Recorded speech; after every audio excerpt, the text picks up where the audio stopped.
Subscribe now and press the bell icon. Never miss an update.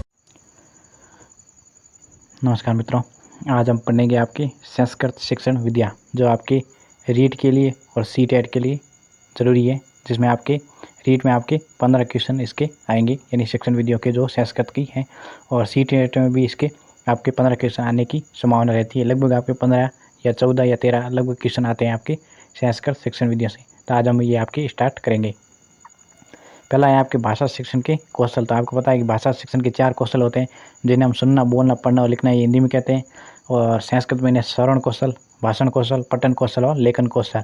English में हम इन्हें LSRW कहते हैं, लिसनिंग, स्पीकिंग, रीडिंग और राइटिंग।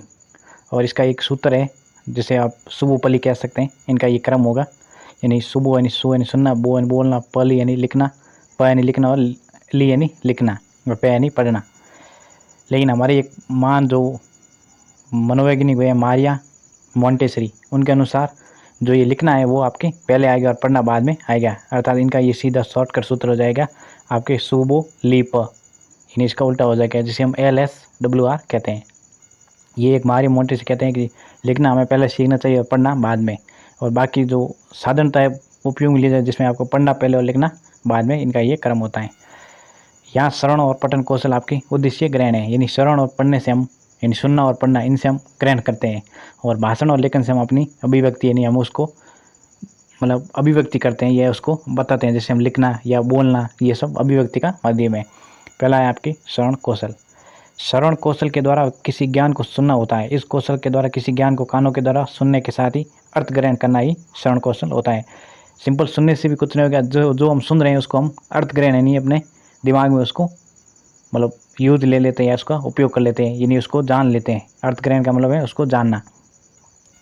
फिर है आपके कि अगर कोई व्यक्ति जन्म से सुन नहीं सकता तो वो बहरा होता है, परंतु इस बाधा के कारण वो जन्म से ही गूंगा भी होता है, अतः वो कभी बोल नहीं सकता। जो व्यक्ति अगर जन्म से सुन नहीं सकता तो जब वो सुनेगा ही नहीं तो बोलेगा क्या, यानी वो हमारे अभिव्यक्ति को क्या, अगर वो सुनेगा नहीं तो वो बोल भी नहीं सकता, यानी वो जन्म से ही गूंगा होगा। चाहे वो उसका जो ये कंठ है वो सही हो सकता है, यानी वो बोलने चाहता है, लेकिन जब वो सुनेगा ही कुछ नहीं तो वो बोल भी नहीं सकता है। तो कहते हैं कि जो जन्म से गूंगा होता है, बहरा होता है, वो जन्म से गूंगा भी होता है। फिर है आपके भाषण कौशल कि अपने हास्य को प्रकटन के लिए शब्दों को संगठित प्रयोग किया जाना ही भाषण कौशल है, यानी हम अपने शब्दों को वापस बोलना, उसे भाषण कहते हैं। भाषण कौशल का सबसे महत्वपूर्ण वातावरण और पारिवारिक कारक है, अत्यधिक योगदान रहते हैं, यानी जो हमारे चारों तरफ वातावरण है, परिवार है, उसके द्वारा हमारे भाषण कौशल बच्चे का सबसे ज़्यादा विकसित होता है। यानी बालक की इसलिए कहते हैं प्रथम पाठशाला परिवार होती है। बालक सबसे ज़्यादा भाषण कौशल का विकास अपने आसपास सामाजिक वातावरण से करता है। अतः सब मनोवैज्ञानिक मानते हैं कि बालक का जितना विकास होता है वो आपके सामाजिक वातावरण से ज़्यादा होता है। छात्रों को भाषा कौशल की शिक्षा प्रारंभ से ही दी जानी चाहिए। अतः प्राथमिक स्तर पर उनके उच्चारण को सही रूप से पढ़ाना चाहिए, जिससे माध्यमिक या उच्च माध्यमिक स्तर पर किसी भी प्रकार की कठिनाई नहीं हो सके। अतः प्रारंभिक स्तर पर ही उन्हें अच्छा शिक्षण या अच्छी भाषा पढ़ानी चाहिए या पढ़ाना चाहिए, ताकि वो ऊपर माध्यमिक और उच्च माध्यमिक ये गलती नहीं कर सकते। जो बता प्राथमिक स्तर पर जिसने भाषा सही से नहीं सीखी वो आगे भी गलती करता रहेगा। फिर आपके पठन कौशल उद्देश्य इसके गति, लय, उच्चारण करना, ये है आपके प्राथमिक स्तर हेतु। भावों को अनुकूल शब्दों यति देकर अभिनय पूर्वक पठन करना, ये आपके माध्यमिक स्तर हेतु। और सृजनात्मक शक्ति का विकास, शैली का विकास करना, ये आपके उच्चतम स्तर के 3 प्रकार के उद्देश्य है। फिर आपके पठन कौशल के प्रकार, पहला है आपके इसके आदर्श वाचन, जो शिक्षक के द्वारा किया जाता है, यानी शिक्षक जब क्लास में आएगा तो वो सबसे पहले आपके आदर्श वाचन करेगा। फिर आपके अनुकरण वाचन, ये आपके छात्रों के द्वारा करता है, यानी जो शिक्षक आदर्श वाचन करेगा उसके अनुरूप अनुकरण करेंगे बालक। फिर है समवेत वाचन, यानी समूह के साथ छात्रों का द्वारा किया जाता है। फिर आपके मौन वाचन, मौन वाचन आपके 3 प्रकार के होते हैं, एक सामान्य मौन वाचन, गंभीर मौन वाचन और द्रुत मौन वाचन। सामान्य जो आमतौर पर जैसे हम कोई अखबार मन में पढ़ रहे या सामान्य से कुछ विचार करें तो वो आपके मौन वाचन। गंभीर वाचन जैसे हम किसी चीज़ को, जैसे मान लें हम पढ़ाई करें तो उसको हम जब वाचन करेंगे तो आपके मौन वाचन होगा, यानी गंभीर हम उसको पैराग्राफ को ध्यानपूर्वक पढ़े। द्रुत मौन वाचन यानी फास्ट तरीके से, यानी जल्दी जल्दी पढ़ना। अब पठन कौशल की 4 विधियाँ आपके अक्षर बोध विधि, यानी अक्षरों के द्वारा पद पद्धति, वाक्य पद्धति और कथा पद्धति। इसमें अगर सबसे इंपॉर्टेंट है तो आपकी वाक्य पद्धति। फिर आपके लेखन कौशल, यह सबसे अंतिम कौशल और महत्वपूर्ण कौशल है, क्योंकि लिखना ही सबसे ज़्यादा जरूरी है। भाषा को लिपिबद्ध करना भाषा के स्वरूप को स्थायी प्रदान किया जाता है। इसके द्वारा हमारा ज्ञान जो है वो स्थायित्व हो जाता है। इसलिए कहते हैं कि 100 बार पढ़ना और 1 बार लिखना बराबर है। 100 बार आप पढ़ भी लोगे ना, याद नहीं होगा, लेकिन 1 बार अगर वो चीज़ लिख लोगे तो आपको याद हो जाएगी। यहाँ वर्तनी का महत्व होता है, यानी आप जो भी लिख रहे हैं उससे वर्तनी का सबसे ज़्यादा महत्व होता है।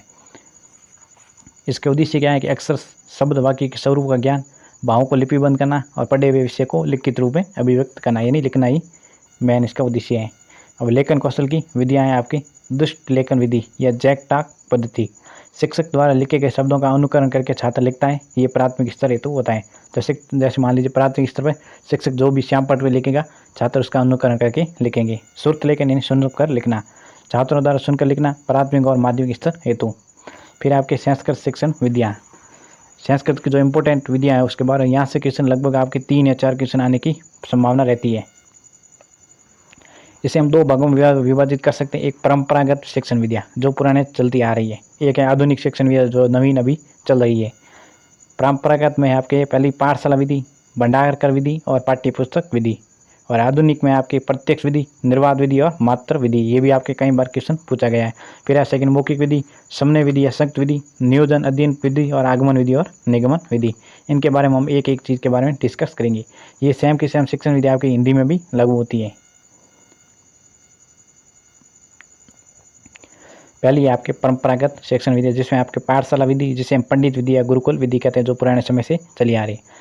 संस्कृत के अंत तत्वों का अध्ययन करके ज्ञान का हृदयगम करना, संस्कृति का ज्ञान करके एक पीढ़ी से दूसरी पीढ़ी को हस्तांतरित करना, गुरु शिष्य का संवाद रटने और स्मरण शक्ति का विकास करना। और अमनोवैज्ञानिक विधि, क्योंकि ये अमनोवैज्ञानिक इस कारण है क्योंकि इसमें ज़्यादातर रटने पर बल दिया जाता है। आप पिछले जो पुराने समय देख सकते हैं जो गुरुकुल में शिक्षा दी जाती है, इसका एक उदाहरण आप रामायण में या महाभारत में देख सकते हैं, जिनमें आप गुरुकुल द्वारा पढ़ाई की जाती है, जिन्हें श्लोक कंठस्थ किए जाते हैं रटाकर।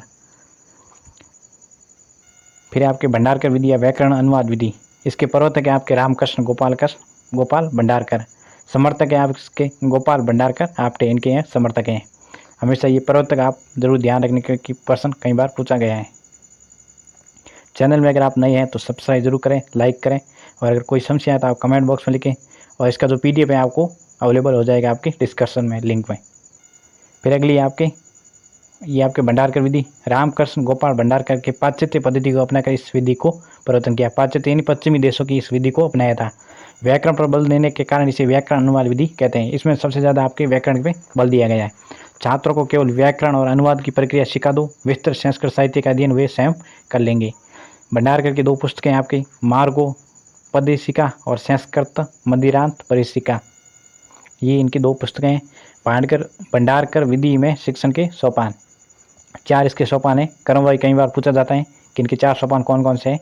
व्याकरण का उदाहरण देना, इन पहले व्याकरण का उदाहरण देना, फिर संस्कृत से अंग्रेजी अनुवाद, अंग्रेजी से संस्कृत का अनुवाद और शब्दकोश का ज्ञान, क्योंकि ये ज़्यादातर आपके पश्चिमी है, इस कारण इसमें अंग्रेजी का ज़्यादा वैल्यू दिया गया है। फिर इस विधि से संस्कृत का संतृप्त शिक्षण होता है, केवल माध्यमिक और उच्च माध्यमिक कक्षाओं के लिए उपयोगी है, ये प्राथमिक कक्षाओं के लिए उपयोगी नहीं है। फिर आपकी पाठ्य पुस्तक विधि, संप्रण मूल्य की सुरक्षा हेतु पाठों के निर्माण करके पाठ्य पुस्तकों बनाकर शिक्षण कराया जाना चाहिए। अनुच्छेदों को समझने पर जोर देकर वाचन कौशल पर बल, नवीन शब्दों की व्याख्या और मातृभाषा का प्रयोग और व्याकरण का ज्ञान प्रसंग आने के लिए, ये आपके भंडारकर विधि के लिए ही बने गई है पाठ्य पुस्तक विधि, यानी हम बुक से हम पढ़ सकते हैं। फिर आपके प्रायण विधि या प्राचीन विधि, पाणिनि के समय प्रचलित है। प्रायण नियमों को रटना और उनकी बार बार आवृत्ति करना, ये भी रटन पद्धति भी है, इसलिए ये भी मनोवैज्ञानिक विधि है। फिर आपकी सूत्र विधि,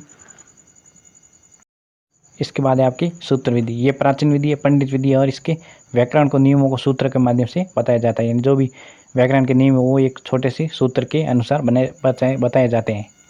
ये सामान्य से विशेष की ओर चलती है। फिर है व्याख्या विधि, वाक्य के 4 अंग है, चर्चा, उदाहरण, प्रत्युदाहरण, वाक्य आधार, और फिर ये विधि आधुनिक निगमन विधि से समक्ष है।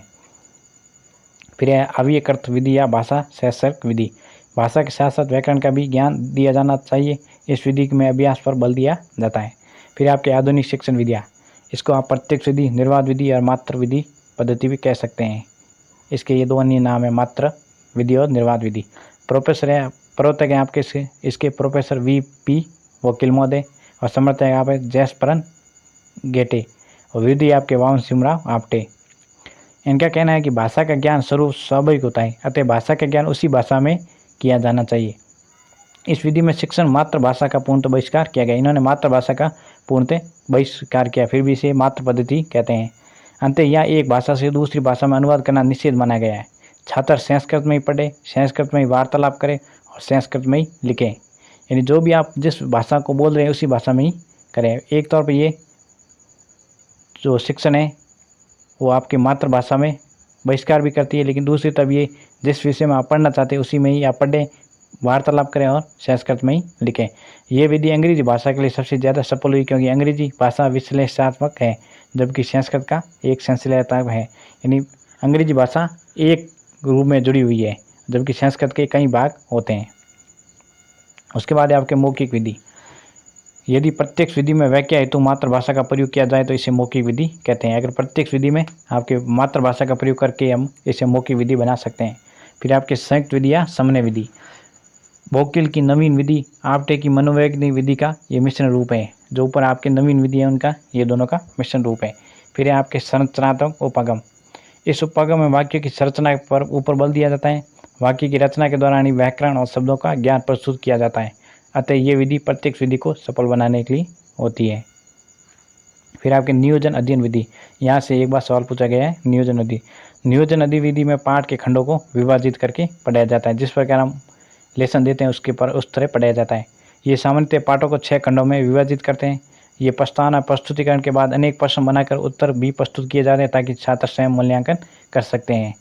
वर्तमान में दूरस्थ शिक्षा प्रणाली इसी विधि का प्रयोग करके पाठों का निर्माण किया गया है। जो आप दूरस्थ शिक्षा प्रणाली है, जैसे आप वर्तमान कोटा से आप जैसे जो भी कर रहे हैं उसके द्वारा बनाई जो शिक्षण प्रणाली है उसके द्वारा पाठ निर्माण किए गए हैं। ये एक मनोवैज्ञानिक विधि है और ये विधि उद्दीपन अनुक्रिया दोनों पर निर्भर होती है। आप अगर वर्तमान की किताबें देखेंगे तो जो भी बुक्स हैं उनके पार्ट है वो पार्टों में अलग अलग टॉपिक वाइज विभाजित किए गए हैं। फिर आपके व्याकरण शिक्षण की विधियाँ। पहली आपके आगमन विधि। आगमन विधि का उदाहरण है कि उदाहरण के माध्यम से नियमों को ज्ञान कराना, यानी पहले आपके उदाहरण बताना फिर उनके नियमों की ओर ले जाना। ये विशिष्ट अध्ययन करके सामान्य ज्ञान की ओर जाती है, स्थूल से ये सूक्ष्म की ओर जाती है। फिर इसके शिक्षण सूत्र हैं आपके उदाहरण से नियम की ओर, ज्ञात से अज्ञात की ओर, विशिष्ट से सामान्य की ओर, प्रत्यक्ष से परिणाम की ओर, स्थूल से सूक्ष्म की ओर, मूर्त से अमूर्त की ओर। कई बार क्वेश्चन पूछ सकते हैं जैसे कि मान लो विशिष्ट सामान्य की ओर किस विधि का उदाहरण है, तो ये आपके आगमन विधि का। ये व्याकरण की सबसे श्रेष्ठ विधि है, यानी व्याकरण की अगर श्रेष्ठ विधि है तो वो है आगमन विधि। ये एक मनोवैज्ञानिक विधि है जिसे छात्रों को पढ़ने पर उत्साह जागृत होता है तथा वे सक्रिय रहते हैं। फिर है आपके निगमन विधि। इस विधि के शिक्षक पहले सामान्य नियमों को पहले बताता है फिर उदाहरण द्वारा समझाया जाता है। इस विधि में समय और परिश्रम कम लगता है और ये उच्च कक्षाओं के लिए श्रेष्ठ विधि है। इसके सोपान है आपके नियम बोधन, नियम स्पष्टीकरण, नियम परीक्षण और सत्यापन। इसके आपके शिक्षण सूत्र हैं आपके नियम से उदाहरण की ओर, सामान्य से विशिष्ट की ओर। जो आगमन विधि है उसके उल्टे हो जाएंगे। परिणाम से प्रत्यक्ष की ओर, सूक्ष्म से स्थूल की ओर, अमूर्त से मूर्त की ओर, ज्ञात से अज्ञात की ओर। यानी जो आपके निगमन विधि है वो आपके आगमन विधि की उल्टी है। फिर आगमन विधि का दोनों का मिश्रण है आपके उदाहरण से नियम और नियम से उदाहरण की ओर। ज्ञान स्थायी और रोचक होता है और व्याकरण की यह सबसे श्रेष्ठ विधि है आपके आगमन निगम विधि। फिर आपके अनौपचारिक विधि। व्याकरण का कोई औपचारिक अध्यापन नहीं, सब भाषण ही व्याकरण का ज्ञान होता है। फिर आपके समवाय विधि। इस विधि में व्याकरण का नियमित अध्ययन नहीं होता है, प्रसंग आने पर उस विषय में व्याकरण संबंधी ज्ञान प्रस्तुत किया जाता है। शिक्षण पाठ के दौरान ही व्याकरण का नियम यथावत बताया जाता है। इसके आपके व्याकरण की पाठ योजना है तो आपके पहले प्रस्तावना, उद्देश्य कथन, प्रस्तुतिकरण, सामान्यकरण, नियमनीकरण, पुनरावृत्ति और गृह कार्य। ये आपने बी लेसन दिए तो उसमें ये फॉर्मूला चलता है। फिर आपके सेकंड नंबर है गद्य शिक्षण। पहले ऊपर था व्याकरण, फिर आपके गद्य शिक्षण। गद्य शिक्षण की विधियाँ। पहली आपके अर्थबोध विधि या उद्बोधन विधि। प्राथमिक स्तर हेतु श्रेष्ठ विधि। प्राथमिक स्तर आपके श्रेष्ठ विधि है। इस विधि के द्वारा अध्यापन में कठिन शब्दों के अर्थों को बताने के लिए अनेक साधनों का सहारा लेता है। चित्र, रेखा चित्र दिखाकर, प्रतिकृति दिखाकर, प्रत्यक्ष अभिनय करके। ये आपके जो छोटे बालक हैं 1 से जो छोटी क्लास के 5वीं तक उनके लिए विधि प्रयोग में की जाती है, जिन्हें हम रेखा चित्र द्वारा उन्हें समझा सकते हैं। गुण इसके क्या है, ये मनोवैज्ञानिक विधि है जिसमें छात्र सक्रिय रहते हैं, क्योंकि आपको पता है कि जब श्यामपट्ट पे कोई चार्ट लेके आएंगे तो उसे बालक देखने में सक्रिय रहते हैं। रुचिकर शिक्षण के कारण ये ज्ञान इस चरित्र में आता है। फिर आपके प्रवचन विधि, इस विधि में अध्यापन विभिन्न प्रविधियों द्वारा कठिन निवारण करता है। पहली आपकी अनुवाद विधि, प्राथमिक स्तर हेतु, कोश विधि उच्च स्तर हेतु, टीका विधि, प्राचीन टीकाओं और भाष्यों का प्रयोग, और परिभाषा विधि, पाठ में आई हुए परिभाषा शब्दों का प्रयोग उदाहरण सहित समझाना, ये उच्च स्तर हेतु। फिर इसकी एक और है स्पष्टीकरण विधि। ये गद्य शिक्षण की आपकी विधियाँ है।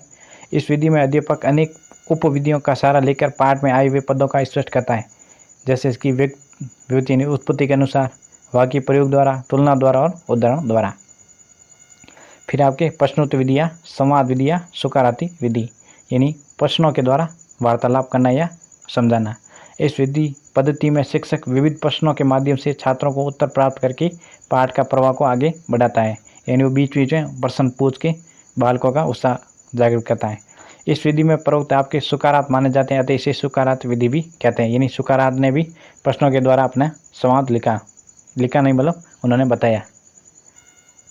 आपके गद्य शिक्षण की पाठ योजना आपकी प्रस्तावना, यानी पहले जो पाठ का प्रस्तावना होती है, फिर उद्देश्य कथन, यानी हम पाठ का क्या उद्देश्य है, फिर उसका प्रस्तुतिकरण, फिर जो आदर्श वाक्य होता है कि हम आज जो भी पाठ पढ़ा रहे हैं उसका नाम, फिर अनुवाद वाचन जो छात्रों के द्वारा किया जाता है, फिर बोध प्रश्न जो लास्ट में आपके क्वेश्चन होते हैं। फिर आपके मौन वाचन, सार कथन, पुनरावृत्ति प्रश्न, जो पूरा पाठ पढ़ा है उसके वापस पुनरावृत्ति प्रश्न पूछे जाते हैं, जिससे बालकों को कितना ज्ञान हुआ। फिर उसके बाद गृह कार्य, ये इनकी पाठ योजना है। फिर आपके पद्य शिक्षण, पद्य शिक्षण का उद्देश्य आपके रसानुभूति, कभी कभार ये उद्देश्य पूछ जाते हैं तो इसे आप ध्यान रखने, उद्देश्य इसका रसानुभूति। काव्य शिक्षण और कविता शिक्षण इसका दूसरा नाम है। सबसे पहला काव्य लक्षण अग्निपुराण में मिलता है। अब इसकी शिक्षण विधिया पद्य शिक्षण की, पहली आपके अन्वय दो प्रकार के होते हैं, एक तो दंडान्वय विधि और एक खंडान्वय विधि। पद्य शिक्षण की श्रेष्ठ विधि आपके खंडान्वय विधि, दंडान्वय विधि। इस विधि में श्लोक का अन्वय करके प्रयास किया जाता है। इसमें छात्र स्वयं या अध्यापक की सहायता से कविता में प्रधान वाक्य को खोजता है, फिर इसमें व्याकरण संबंधी प्रश्न पूछे जाते हैं। यह दंड वाक्य का प्रतीक है, यहाँ जो दंड है वो वाक्य का प्रतीक होता है। और सेकंड है आपके खंडान्वय विधि। इस विधि में श्लोकों का अन्वय करने के लिए सर्वप्रथम श्लोक के प्रधान वाक्य को खोजा जाता है।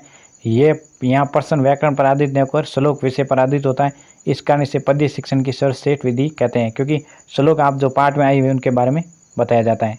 इस विधि में छात्र सक्रिय रहते हैं, उनकी श्लोक पाठ में रुचि रहती है। ये विधि सामूहिक शिक्षण हेतु श्रेष्ठ विधि है। छात्रों को रसानुभूति और सौंदर्य अनुभूति होती है। ये आपके खंडन विधि है। फिर इसके बाद है गीत विधि। अध्यापक गीत के माध्यम से काव्य को पढ़ता है, बीच बीच में नाट्य का आश्रय लेता है और प्राथमिक स्तर होती है, क्योंकि ये छोटी क्लासों के लिए आप गीत गा के बच्चों को पढ़ा सकते हैं। इसके बाद है आपके भाषा अनुवाद विधि। अध्यापक किसी भी श्लोक को पढ़कर अर्थ बताता है, इसमें आए हुए कठिन शब्दों को मातृभाषा में अनुवाद करता है। इसे छात्र रट के लिखने और समर्थ हो जाते हैं, लेकिन ये रसानुभूति नहीं होती है, अतः ये मनोवैज्ञानिक विधि है। हमेशा आप ध्यान रखना कि जिस विधि में बालक सक्रिय होते हैं या उत्साह से पढ़ते हैं वो आपकी होगी मनोवैज्ञानिक विधि, उसे हम कहेंगे मनोवैज्ञानिक। और जिसमें बालक अगर आपकी रुचि लेके या सक्रिय न होकर पढ़ते हैं, सिर्फ आपको, जैसे मान लो व्याख्यान विधि है, तो व्याख्यान विधि एक तरफ मनोवैज्ञानिक विधि है, क्योंकि बात आप बोलते हैं और बच्चे सिर्फ आपको सुनते हैं, इसलिए वो मनोवैज्ञानिक विधि होती है। जिसमें बच्चे सक्रिय रहते हैं, जिसमें पढ़ने में उत्साह जाहिर करते हैं, तो वो आपके मनोवैज्ञानिक विधि होती है। फिर आपके व्याख्या विधि, ये उच्च स्तर होती है। अध्यापक श्लोक को एक एक पद की व्याख्या करते हुए श्लोक का अर्थ स्पष्ट करता है। फिर आपके और इसमें भाष्य विधि, तुलना विधि, श्लोक से तुलना करके माध्यम से पढ़ाना।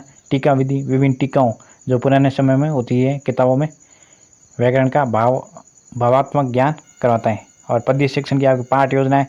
पहले आपने प्रस्तावना की, फिर उसका उद्देश्य कथन बताया शिक्षक के द्वारा, फिर पाठ का प्रस्तुतिकरण किया, फिर आदर्श वाचन बोला अध्यापक द्वारा, फिर अनुवाचन जो छात्रों के द्वारा बोला जाता है, फिर उस पाठ में जो बोध प्रश्न है वो बताए जाते हैं, फिर जो श्लोक है उनका कठिन निवारण किया जाता है, फिर पाठ प्रबोधन किया जाता है और तुलना समूह श्लोक के साथ, यानी अगर कोई मान लो श्लोक है तो उनकी तुलना की जाती है।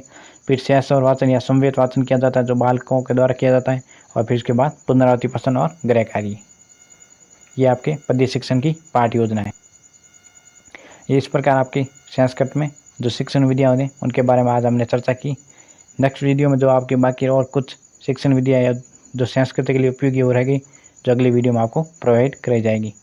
PDF आपको इसकी डिस्कस लिंक पे मिल जाएगी। धन्यवाद। Subscribe now and press the bell icon. Never miss an update.